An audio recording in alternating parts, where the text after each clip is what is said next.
Mas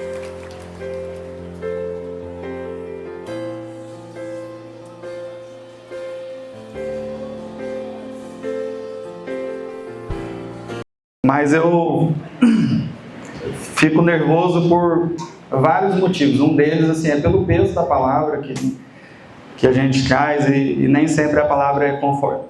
Na maioria das vezes, ou talvez todas, né? A palavra não é confortável para a gente transmitir e também pontuar sobre a satisfação que é trazer uma palavra para quem é de dentro de casa.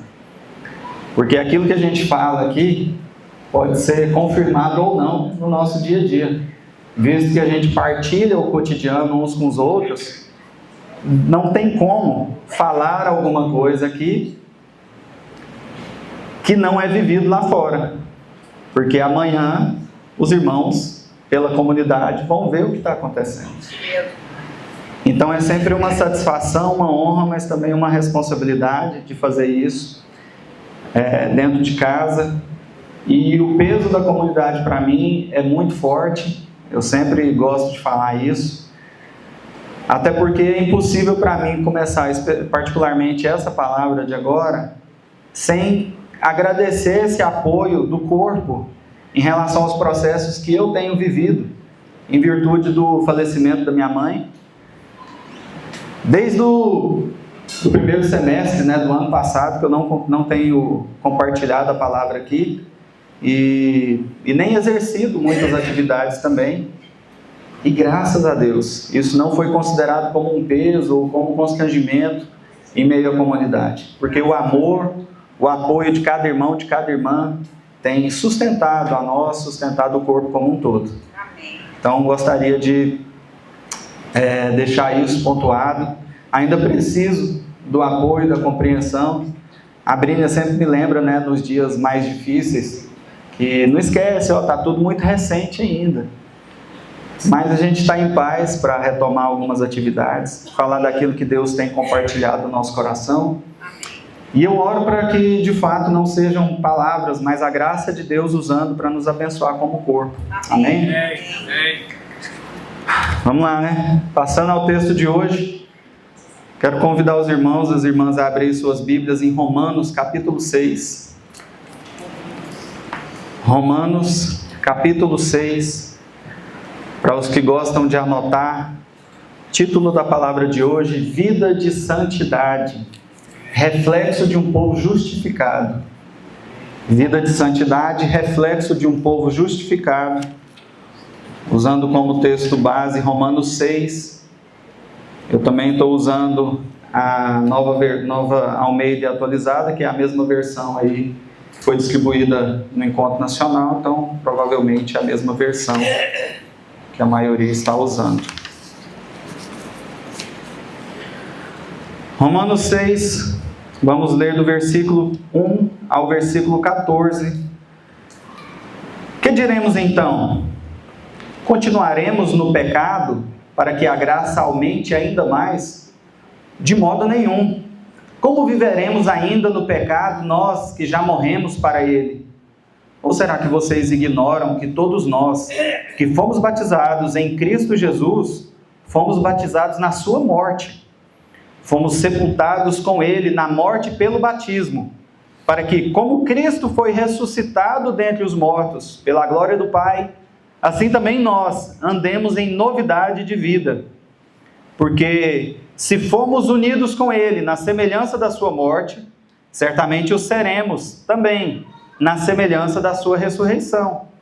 Sabendo isto, que a nossa velha natureza foi crucificada com ele, para que o corpo do pecado seja destruído, e não sejamos mais escravos do pecado. Pois quem morreu está justificado do pecado.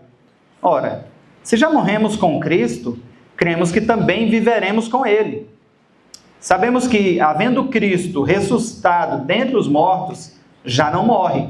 A morte já não tem domínio sobre ele. Pois quanto a ter morrido, de uma vez para sempre morreu para o pecado. Mas quanto a viver, vive para Deus. Assim também vocês, considerem-se mortos para o pecado, mas vivos para Deus em Cristo Jesus. Amém. Portanto, não permitam que o pecado reine em seu coração, em seu corpo mortal, fazendo com que vocês obedeçam às suas paixões.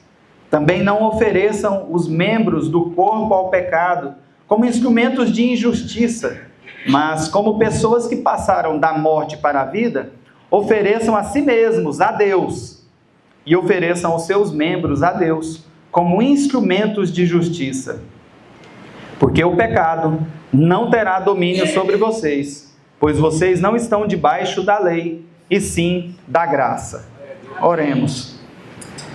Pai, Tua palavra é completa, Senhor. Começa, Senhor, a passear em nosso meio, Deus. Na verdade, continua, Deus. Tua presença é real, Senhor, no nosso meio. Visita cada coração, Senhor. Começa a preparar, Senhor, cada coração, cada mente, Senhor. Prepara o Teu corpo, Deus, a receber o direcionamento do Senhor. Pai, nos visita com graça, Pai, mas com poder, Deus, com unção também, transformando as nossas vidas, nos dando força, Senhor, para vencer, ó Pai, o nosso corpo mortal e olhar para aquilo que era eterno, Deus. E tomar decisões, Deus, perante ao Senhor, decisões eternas, Senhor, conscientes, ó Deus, e sábias, Deus, como corpo e também individualmente, Pai. Que o Senhor nos abençoe, no nome de Jesus. Amém.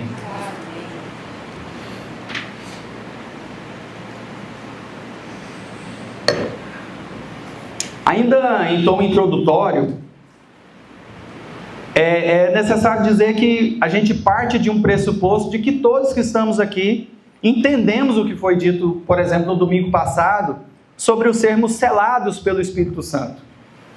Ora, esse selo do Espírito, ele é a marca de um povo crente. É a marca de um povo que conheceu a Jesus, de um povo crente, como diz lá em Efésios. De tal forma, desde já prepare o seu coração, porque é absurdo, é afrontoso, é incoerente, é um desastre, é pecado vivermos de maneira relaxada, após termos sido iluminados pela verdade do Evangelho. O pecado, ele deve ser uma exceção nas nossas vidas e não a regra. Pode acontecer de sermos tidos num momento de ira, de nervosismo, de pecado, e sermos flagrados nesse momento. Mas aquele foi um erro e não a regra.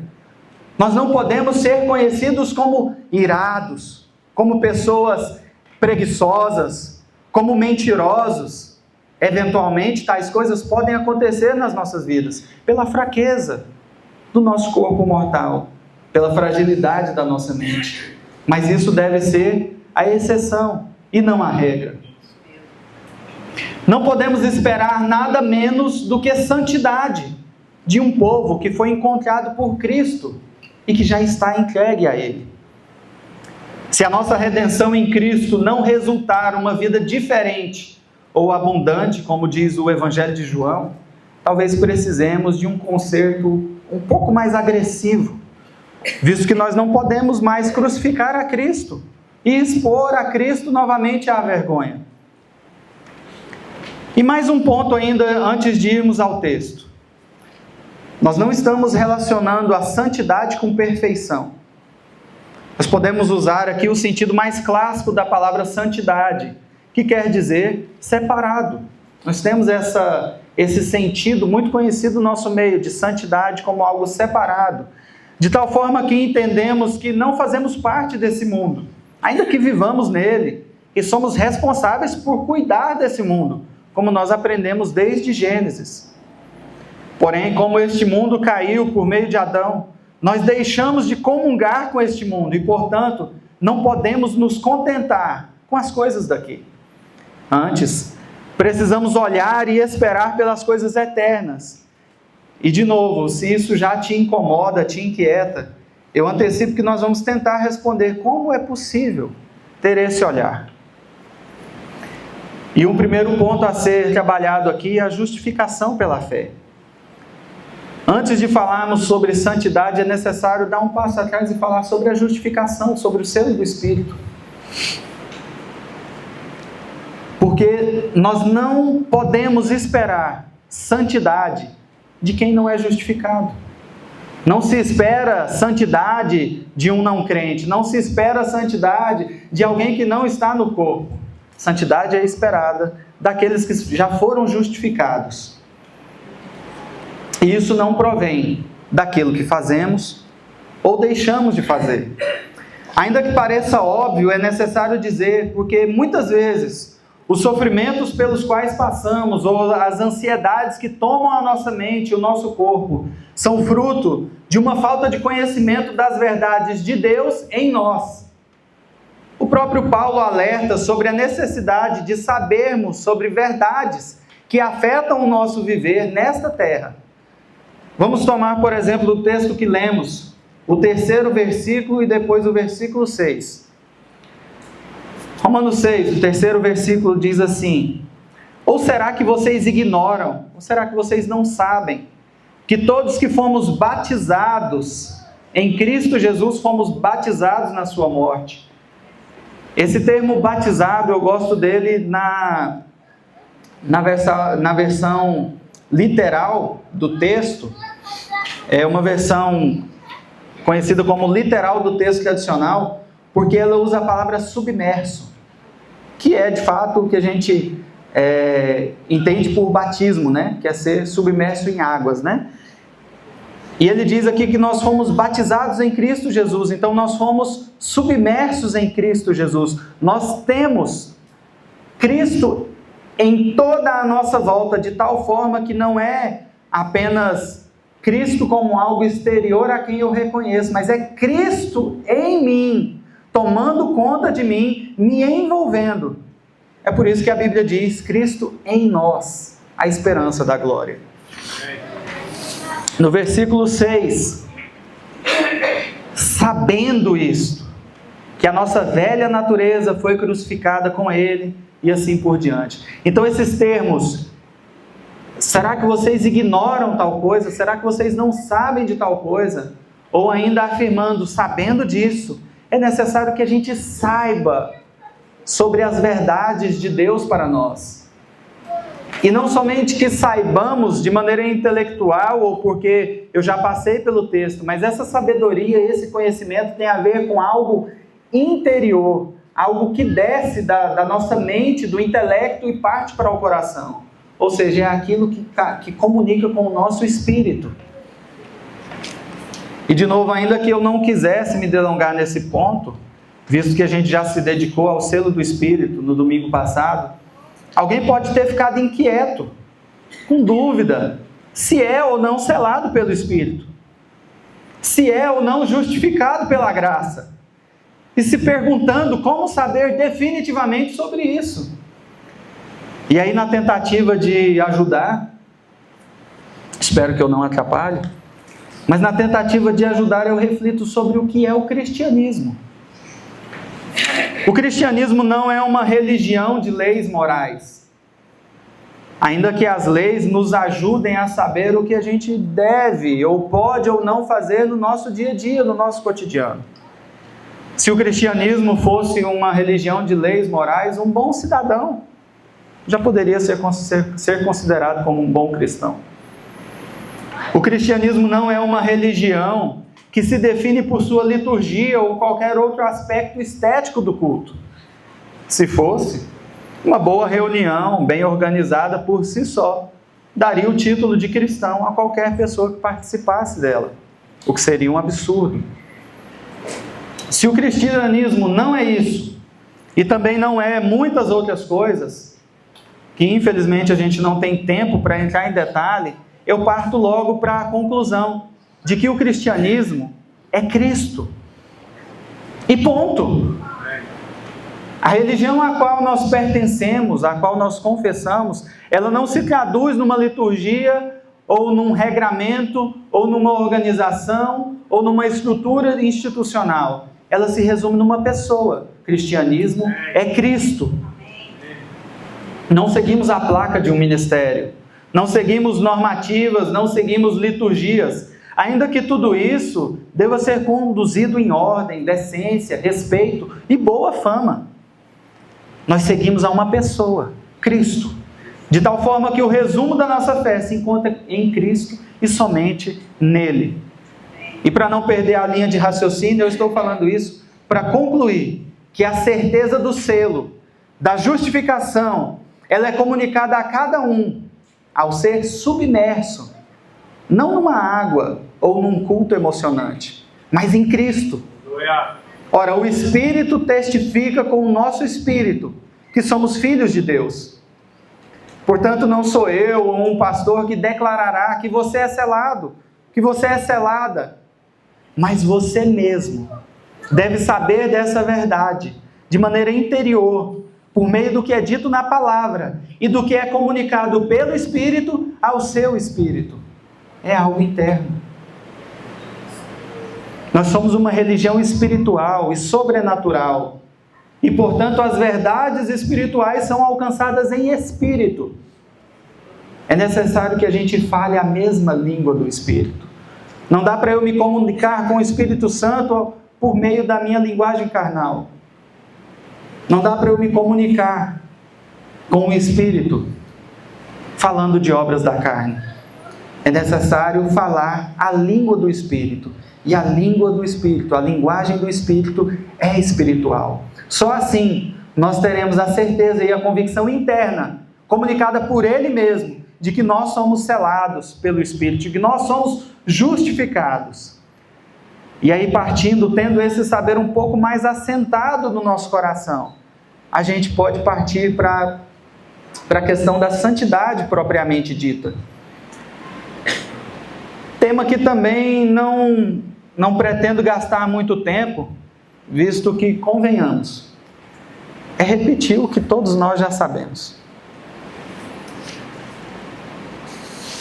Deus já colocou em nós aquela luzinha de alerta. Quando a gente vai partir para um caminho que não devia, a gente sabe. Isso aí.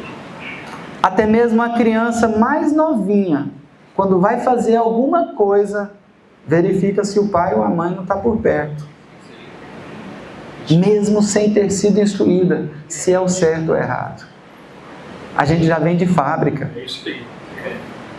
Então, para que ficar falando e tentando dizer sobre um tema que eu inclusive já estou careca de saber.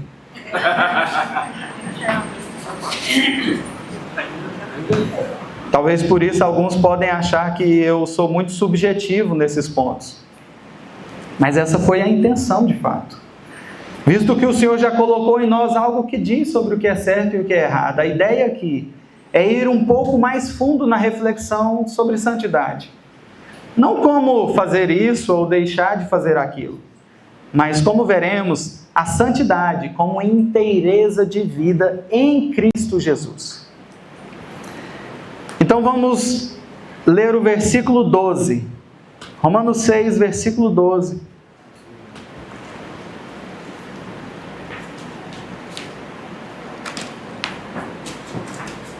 Os irmãos devem estar percebendo que eu estou um pouco mais rápido hoje,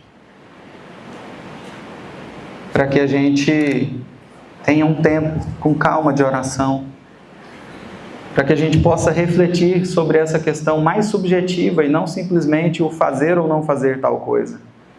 Romanos 6,12, texto que lemos, diz assim: portanto, não permitam que o pecado reine em seu corpo mortal. E não somente nesse versículo, mas o versículo 6 também usa um termo interessante. Ele vai usar o termo escravos do pecado, demonstrando que o pecado ele age como um soberano nas nossas vidas. E aí, se a gente fizer uma relação com o trabalho, por exemplo, para não dizer escravidão, quando o escravo morre ou o trabalhador morre, não tem mais obrigação, obviamente, visto que aquele trabalhador, aquele escravo está morto. Da mesma forma, acontece com a nossa vida em Cristo. Nós somos considerados mortos para o pecado. Uma vez que fomos mortos com Cristo, sacrifício puro e suficiente para a nossa libertação. Se nós somos considerados mortos para o pecado, já não há mais obrigação minha para com o pecado. que habita no mundo e que tenta a minha carne, porque eu já não sirvo mais a ele. Quando o pecado olhar para nós, ele não pode ver o mesmo escravo a quem ele possuía. Nós devemos ser irreconhecíveis ao pecado. Tem uma história sobre Santo Agostinho, que diz que Santo Agostinho, ele se converteu já na fase adulta da sua vida, já na casa dos 40 anos. E Santo Agostinho foi um homem muito libertino antes de conhecer Jesus. Boêmio, frequentador de prostíbulos e por aí ladeira abaixo.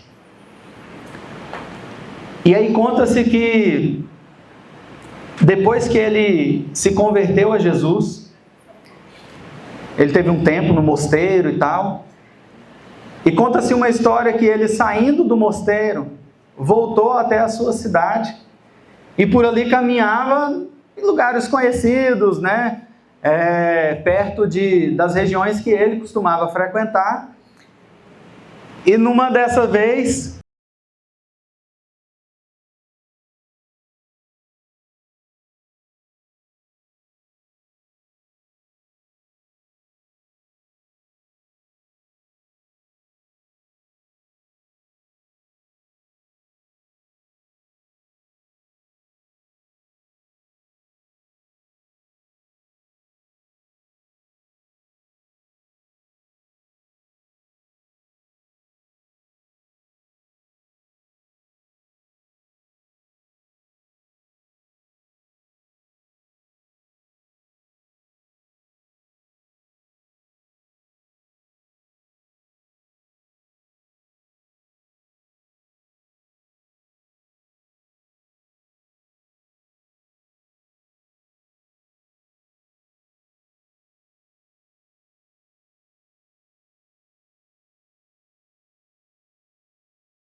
Portanto, se há alguém no nosso meio que ainda luta contra o pecado com as suas próprias forças, entregue-se nas mãos poderosas do Senhor e deixe a graça te levar pelo caminho da vitória.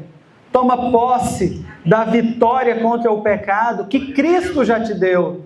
Não tente com suas próprias forças. É uma luta em glória, é algo impossível.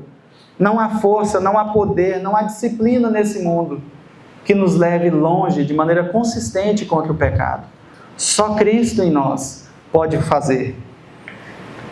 Se há alguém que vive em ciclos de decisão e queda, onde você se vê firme no propósito de vencer o pecado, mas logo no dia seguinte já está na lama outra vez, é tempo de renovo de entendimento. Tempo de reconhecer a Cristo como aquele no qual fomos juntamente submersos na sua morte. E, portanto, esse mesmo será o vencedor nas nossas vidas. De tal forma que a glória da vitória contra o pecado é dele e não nossa.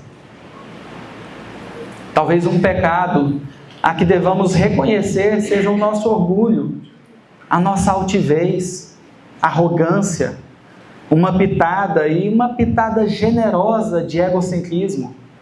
Porque essa tentativa, talvez santa, bonita de se ver, essa tentativa de vencermos ao pecado, ela esconde, ela encobre uma intenção de dizermos que fomos nós que vencemos. E mais uma vez, nós somos o centro e não ele. É isso aí. Que arrogância, que altivez que nós temos de achar que nós venceremos algo que o próprio Cristo deu a vida para vencer.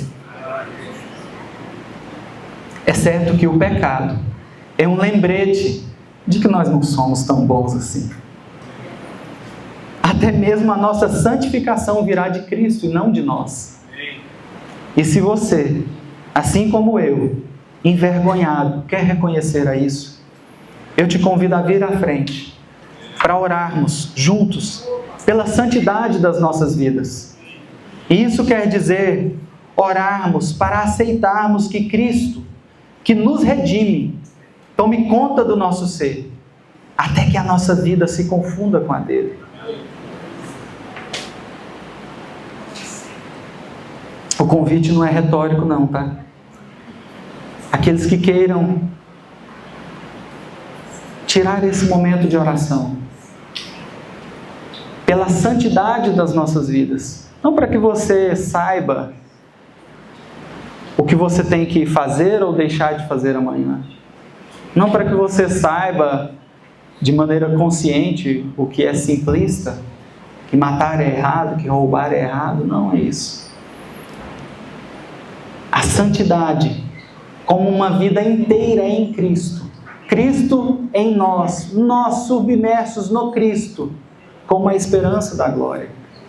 A oração que eu faço é para que nós deixemos de lado a nossa altivez, o nosso egocentrismo, de achar que nós teremos força pelas boas pessoas, pelos bons cristãos que somos, que nós conseguiremos vencer ao pecado, porque não é isso o que foi prometido sobre as nossas vidas. Na verdade, a história não é nossa, a história é de Cristo. E Cristo em nós é a esperança da glória. E só em Cristo nós poderemos viver, de uma vez por todas, livres do pecado.